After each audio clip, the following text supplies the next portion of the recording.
آپ کو 100% guarantee victory کا نہیں دے سکتے ہیں، لیکن اگر آپ وہ 100% گارنٹی کا انتظار کرتے رہیں گے تو یہ ظلم جاری رہے گا۔ ہمارا عدم اعتماد آنے سے پہلے اس کو خود مستعفی ہونا چاہیے۔ اگر اس پہ عوام پہ بھروسہ ہے، عدم اعتماد کامیاب ہو یا ناکام ہو، یہ سیاسی عمل ہے، ایک آئینی ایک استحقاق ہے۔ اس کے استعمال کرنے میں اگرچہ ہم سمجھتے ہیں کہ ہمیں کامیابی کا پہلو یقینی نظر آ رہا ہے، لیکن ہر احتمال کو سامنے رکھتے ہوئے وہ ہوتا کون ہے جو ہم جیسے لوگوں کو دھمکیاں بھی دیتا ہے؟ ان کو پتہ نہیں ہے کہ ہمارے کارکنوں کے گھروں میں بھی لاٹھیاں جو ہیں وہ تیل کے اندر پڑی ہوئی ہیں۔ 25 سال پہلے میں سیاست میں آیا ہی تھا ان کا مقابلہ کرنے کے لیے۔ جب تک میرے میں خون ہے میں ان کا مقابلہ کروں گا۔ میری پوری تیاری ہے کہ جو بھی یہ کریں گے میں اس کے لیے تیار ہوں، لیکن میں ان سے آخر میں آخری بات یہ کہہ کے چھوڑتا ہوں کہ یہ جو چوروں کا ٹولہ ہے، یہ ڈاکوؤں کا جو گلدستہ ہے، کیا آپ تیار ہیں جب انشاءاللہ آپ کی عدم اعتماد کی تحریک فیل ہوگی تو آپ تیار ہیں جو میں آپ سے کروں گا؟ جی اور یہ صاحب چوروں کا ٹولہ، ڈاکوؤں کا گلدستہ، ماشاءاللہ شاعری ہے اور بڑی زبردست تقریر کسی نے لکھ کے زبردست دی اور یاد ہے جو فی البدی عمران خان صاحب ویسے تو فی البدی آج کل فی البدی پرچی پہ یقین نہیں رکھتا۔ فی البدی شکر ہے یہ لگا ہوا ہے اس کا، ایک ہوتا ہے فی البدی، ایک ہوتا ہے فی البدی۔ اچھا تو دونوں بڑا اچھا، جس قسم کی لینگویج استعمال ہوئی ہے اور جیسے عمران خان صاحب نے یہ تو کہا تھا کہ میں خطرناک ہو جاؤں گا، یہ خطرناک سے کہیں آگے بڑھ دیکھیں گئے۔ عثمان صاحب، اگر کوئی شخص پاکستان کے موجودہ کرائسس کو انٹرنیشنل سینیریو سے علیحدہ کر کے دیکھتا ہے تو وہ بہت بالکل جسے کہتے ہیں، میں نے کہا نائیف، کم کم بھولا ضرور ہے۔ اس کی وجہ یہ ہے کہ 3-3.5 سال گزر گئے ہیں۔ اس 3-3.5 سال کے اندر اچانک ایک جو فرور شروع ہوا ہے، اور بعد میں نے یہ کہا ہے کہ اچانک کی سچویشن شروع ہوئی ہے۔ اس سچویشن پہلے ہوتی ہے فزیکل ڈسیبلٹی ریجن کے اندر۔ فزیکل ڈسیبلٹی ریجن کے اندر پر انہوں نے افغانستان میں کرنے کی کوشش کی، افغانستان میں دھماکے ہوئے، ختم ہو گیا مسئلہ، انہوں نے وہ دھماکے ادھر شروع کرا دیا، آپ ادھر شروع کریں، وہاں بھی شروع کرائے۔ پھر اس کے بعد دیکھیں جو بلوچستان میں حملے ہوئے ہیں وہ نائٹ ونڈ ڈیزائنس اس کے حساب سے۔ اچھا، اس کے اندر سب سے آسان پتہ چلا ایران کو، کہ ایران کو پتہ چلا کہ یہ تو 70s کا کرائسس آ گیا کہ گریٹر بلوچستان ایک تیر سے 2 شکار ہونے شروع ہو جائیں گے، اور ایک تیر میں 2 شکار ہو جائے کہ 50-60 لاکھ بلوچ ادھر ہیں، 50-60 لاکھ وہاں ہیں، اور وہاں تو یہاں تو بلوچ بیچارہ جو ہے وہ ابھی تو گوادر بنا نہیں، وہاں تو تیل کے کنویں سارے وہاں ہیں، وہاں تو سیستان بلوچستان کا علاقہ جو ہے وہاں تو ریفائنریز لگی ہوئی ہیں، وہاں کیا ہوگا؟ وہ چابہار کی جو بندرگاہ وہ خطر چلے جائے گی۔ تو اگر وہ کرائسس بلٹ اپ ہو گیا اور بارڈر فلوئڈ ہے، ایک دفعہ جب موومنٹ شروع ہو جائے تو پھر کون روک سکتا ہے؟ تو آپ کو پتہ ہوگا کہ ایرانی جو یہاں پر آئے اور اس کے بعد ایک خاص قسم کا ایکشن ہوا۔ اس کے بعد کراچی میں خاص طور پر اب دیکھیں اس کا جو ڈیمینر تھا، اس کے بندے کی شکل و صورت تھی، وہ شکل و صورت آپ کو نہیں لگتی ویسی کہ جیسے ایک کسی فنیٹک قسم کا داڑھی شیو کی ہوئی، سب کچھ پینٹ قمیض پہنی ہوئی، اس طرح کا ہمارا نارملی ہوتے خود کے چمیچا جتنے بھی ان کے حلیے بالکل مختلف ہوتے تھے، ہو گئے۔ اس کے ساتھ ساتھ یہ جو موومنٹ بلٹ اپ ہوئی ہے آہستہ آہستہ، پھر اس کے بعد سفارتکاروں کی موومنٹ شروع ہوئی ہیں۔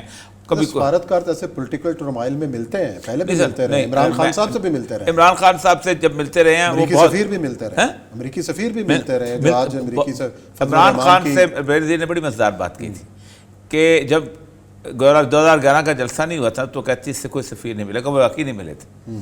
اس نے کہا جس دن اس نے کراؤڈ لینا شروع کر دیا، اس سے ملنا شروع کر دیا۔ وہ ایک انویسٹمنٹ کرتے ہیں، لیکن right in the period of the crisis سفارتکار علیحدہ رہتے ہیں جب آپ اس طرح کی موومنٹ چل رہے تھے، سوائے ریاض الخطیب کے 77 میں امریکن ایمبیسڈر خود بھی نہیں بھٹو کے خلاف ملتا تھا آ کے۔ اچھا، آپ کو یاد ہوگا کہ اس وقت وہ جو امریکن ایمبیسڈر تھا، کیا نام، بڑا مشہور نام ہو گیا تھا اس کا، نہیں ملتا، بلکہ انہوں نے BBC سے اس کو بھیجا ہوا تھا یہاں پر، مارک ٹلی کو، میں یہ نہیں کہا۔ سچویشن یہ ہے کہ پاکستان کی ڈسٹیبلٹی بڑی امپورٹنٹ ہے اس وقت پوری دنیا کے سامنے۔ آج سے 6 یا 7 مہینے میں نے پہلے کہا تھا کہ 2 بیسک ایریاز ہیں کہ جہاں جنگ شروع ہوگی، ایک شروع ہوگا یوکرین میں اور دوسرا شروع ہوگا یہ پاکستان اس کے ریجن کے اندر۔ پہلے انڈیا میں کوشش کر کے دیکھ لی، ان کو ناکامی بھی نہیں کر سکتے۔ یہ جو سارا سینیریو ہے، اس سینیریو میں حاصل حصول کوئی نظر نہیں آتا۔ صحیح، آپ مولانا فضل الرحمان سے پوچھ لیں آپ کیا چاہتے ہیں، آپ عدم اعتماد پرائم منسٹر کے خلاف لے کے آئیں گے، 4 ووٹوں سے بھی لے آئیں تو 4 ووٹ جو ہیں وہ اگلے دن نائل ہو جائیں گے، اس کے بعد آپ کی اکثریت ختم ہے۔ سیٹ اپ کون سا ہوگا؟ پنجاب میں چلو لے آئے تو پنجاب میں ایک دوبارہ لے، پھر کیا KPK میں لا سکتے ہیں؟ کیا وہاں پر لا سکتے ہیں؟ کس جگہ پہ اس میں سندھ میں لا سکتے ہیں؟ بلوچستان میں تو سوال ہی پیدا نہیں ہوتا، جس طرح کی کرائسس ہے کہ اسٹیبلشمنٹ بلوچستان میں آپ کو اس فوری طور پہ چھیڑنے بھی دے۔ یہ یار محمد رند کا جو موومنٹ ہے आई नो उसकी बेसिक वजह यह है कि गेलू के जो बंदे थे उनके ऊपर इल्ज़ाम लगा के 5 बंदों को उठा के कत्ल किया है। गेलू असलम रईसानी का दोस्त है और इनकी हज़ार बंदों की आपस में कत्ल हो चुके हुए हैं, रिंदों के और रईसानियों में। 1983 में नवाब गौस बख्श रईसानी कत्ल हुआ था और उसके बाद फिर आगे चलता रहा, फिर उसके बाद डोम की बीच में आ गया। वो एक और उसकी सियासत जो है वो ट्राइबल और एनमिटी की बेस के ऊपर, उसको मैं किसी और मामले में लेने का तैयार नहीं। और वो भी अगर आप अंदाज़ा करें, यारो मंजरिन जो है वो मलेशिया की पोस्टें वहाँ से उसके ऊपर से उठा दी जाएं तो यारो मंजरिन जो है वो उसकी अपनी ट्राइब के अंदर अपनी जो है उसकी कुव्वत ख़त्म हो जाती है। तो वो तो एस्टैब्लिशमेंट के इशारे के बाहर नहीं चल सकता। अब इस वक्त मैंने कल एक ट्वीट किया था 2 दिन पहले कि बेसिकली इस वक्त एक इस्टेब्लिशमेंट जो है वो एक बहुत बड़े क्राइसिस का शिकार हो चुकी है। अच्छा। Versus international establishment. और वर्सेस इंटरनेशनल इस्टेब्लिशमेंट में उनको बिल्कुल समझ नहीं आ रहा कि हमने करना क्या है और किस तरफ निकले हम तक।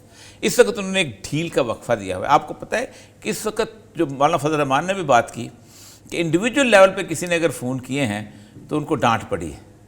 फजल रहमान ने भी कहा है, शायद खान अब्बासी ने भी कहा। इसका मतलब यह है कि दे वांट टू चेक कौन है कि जो हमारे अंदर से उन तारों से हिलता है। अच्छा, एक तो ये है। दूसरा, यहां भी हमको अंदाजा हो जाए, क्योंकि एक बात तय है कि इस क्राइसिस के पीरियड के अंदर किसी किस्म का क्राइसिस कोई अफोर्ड नहीं कर सकता पाकिस्तान के हवाले से। इमरान खान, मैंने पहले भी कहा कि इमरान खान से बेहतर खुश कोई और हो नहीं सकता अगर उसके अगले में हफ्ते गवर्नमेंट चले जाती। मोर देन हैप्पी 3 साल गुजार दिए हुए हैं। लोगों के अंदर जो कुछ ने करना था उसकी नाकामी है। दुनिया का कामयाबी क्या है? कोई नहीं। कामयाबी ये कामयाबी लेकर अवाम में जाना है नहीं, ना। कामयाबी ये कि कोई नाकामियों के साथ अवाम में जाना। कौन कामयाबी लेके जाता रहा आज तक? मुझे बताइए कोई कामयाबी किसके पास? इमरान खान साहब अवाम में रिटेलिएशन क्या लेके जाएंगे? मैंने 4 नारे जो उसने नफीजुल्लाह नाज़री ने कि मैं अफगानिस्तान को तस्लीम करना चाहता था, मुझे नहीं करने दिया, मुझे नहीं करना दिया। मैं अमेरिका को अड्डे नहीं देना चाहता था, ये देना चाहते थे। अच्छा। मैंने नहीं दिए। मैंने खड़े होकर कहा कि खत्म। लोग क्या फिक्रा जो उन्होंने बोला था बहुत खास नवंबर के, पता नहीं क्या खास, एब्सोल्युटली नॉट, बहुत बड़ा फिक्र है। अच्छा, तीसरा ये वाला जो मसला रूस वाला मसला आज मुखालफत के बाद रूस किया पब्लिक पब्लिक में उन्होंने कहा कि यूक्रेन के मामले के अंदर किसी और ने खत लिखा। आपको पता है कि जुल्फकार अली भुट्टो अयूब खान के खिलाफ कुछ नहीं लेके गया था। इन 4 नारों पर लोगों का पेट भर जाएगा? लोग पेट भरने वोट डरते हैं। आप मुझे बताइए, क्या भुट्टो को पेट भरने पे वोट मिले थे? 1000 साल तक जंग, रोटी कपड़ा ना ना ना ना ना, हम तो जानते हैं रोटी कपड़ा मकान नहीं। उसने टॉपल किया था ताशकंद के ऊपर। कोई जलसा ऐसा नहीं होता था जिसमें कहता मैं कल ताशकंद का राज बताऊंगा, इसने मुल्क भेज दिया, इसने मुल्क भेज दिया। नहीं बताया। ये पॉलिटिक्स है इस मुल्क की, अजीबोगरीब। फिर एफएमए के बाद आप आ जाए, नवाज शरीफ ने कौन सा नारा लगाया था पेट भरने का? बेनजीर ने कौन? इतने इलेक्शन को अब तो आप माशाल्लाह काफी उम्र हो गई है, इतने इलेक्शन आपने भी देख लिए। किसने पेट भरे और कौन पेट कुछ नहीं लगा। कोई मोटरवे पे, मोटरवे से पेट भरता है? मरी की रोड से पेट भरता है? नहीं भरता। लेकिन नहीं, बस चल रहा है, खत्म। डेढ़ सौ। असल मसला यह है कि एक कौम जज्बाती नारों की बुनियाद पर चलती रही है, हमेशा से रही। हम कहते रहे लोग जज्बात से खेलते रहेंगे, खेलते रहे। पाकिस्तान की सियासत का तमाशा यही है। देखे ना, आज इमरान खान को आप कहते हैं कि अपना रियासत मदीना का नाम लेकर लोगों को इंस्पायर करता है। पाकिस्तान की मजहबी तंजीमें क्या करती रही? रब कर धरती, रब का निज़ाम। और ये लोग, आपको पता है कि इस पाकिस्तान में पहली दफ़ा हुआ है कि एक जज खड़े होकर कहता है कि शरई निकाह जो है ज़िना बरज़ा है। कोई बोला मौलाना फजल रहमान, को बोला सिराजुल हक, को बोला को और बंदा, सब अपने लोगों उसमें लगे हुए हैं। शायद खाकान अब्बासी ने रास्ता हमवार किया बिल लेके कि मर्द और मर्द औरत औरत शादी करते। 28,000 बच्चों ने जिन्स तब्दीली, 101 सेनेटर मुश्ताक के बोला कोई। और तब तक कोई और रोटी की बात करे, कोई और कहे कि मैं रोटी की लिखकर रोटी कर, अल्लाह के रसूल का नाम ले लें। अल्लाह के रसूल ने तो कहीं नहीं कि मैं तुम ईमान लेके आओगे तो तुम खुशहाल हो जाओगे। अल्लाह तो कहता वला नबलवन्नकुम बिशैइन मिनल खौफ वल जूअ व नक्स मिनल अम्वाल वल अनफुस वस समरा। हम तो आजमाते हैं तुमको, लेकिन नहीं। अच्छा, चलें, मुस्तकबिल क्या देख रहे हैं इमरान खान साहब? रोशन? मैं हार कर भी रोशन। देखें, एक बात है कि तहरीक अदम-ए-इत्माद तो नहीं होती, इसलिए कि तहरीक अदम-ए-इत्माद बज़ात खुद नुकसान देह है नून लीग के लिए। एक देखें, आप सुने, अच्छा आपका ख्याल है कि तहरीक अदम होनी नहीं, उससे पहले कुछ हो जाना?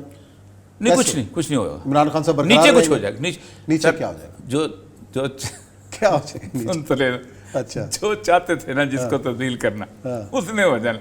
बुज़दार। मेला के आदमी की चादर उतारने के लिए लगा हुआ है, उन्होंने अपना काम कर लेना, बाकी सब ठीक है। असल में आपको बताऊं, सिंपल सी बात यह है कि इस पूरी सिचुएशन के अंदर इमरान खान को अगर ये देखिए, ये दो मामलात हुए, नून लीग बैक फुट पे चले गई। यूक्रेन के मामले के अंदर अमेरिकन साथ पब्लिक नहीं सुनती, और कम किए शायद खाकान अब्बासी, ये तो IMF के साथ आपने धोखा किया। आपका स्टैंड बदल गया ना, आप वो लेवल पे रह नहीं गए। इसका मतलब यह है कि जितना इमरान खान अपोजिशन की सफ में खड़े होगा वो अपोजिशन आपसे छीन लेगा,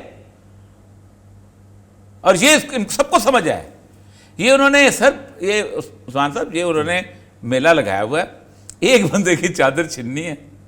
अब देखें, असल मसला पता क्या है, चादर एक है, उम्मीदवार कई हो गए, उम्मीदवार कई हो गए सर, सही, चादर एक उम्मीदवार बात है। हाँ। चले देखते हैं जी क्या होता है आने वाले। और कमर जमा कायरा साहब ने अभी थोड़ी देर पहले नियो न्यूज़ के प्रोग्राम सीधी बात में ये बात कही है कि आने वाले 24 घंटों में एक बड़ी खुशखबरी मिल सकती है। खुशखबरियाँ पीपल्स पार्टी को तो मिल गई हैं कि जो राह छोड़ गए थे वापस पीपल्स पार्टी में आ रहे हैं, चांद साहब जैसे लोग, नज़र गोंदल साहब की भी शुनीद है। देखते हैं होता क्या है। यहाँ ब्रेक लेते हैं, ब्रेक के बाद आएंगे और रूस यूक्रेन तनाज़े और इससे जुड़ी अपडेट की बात करें।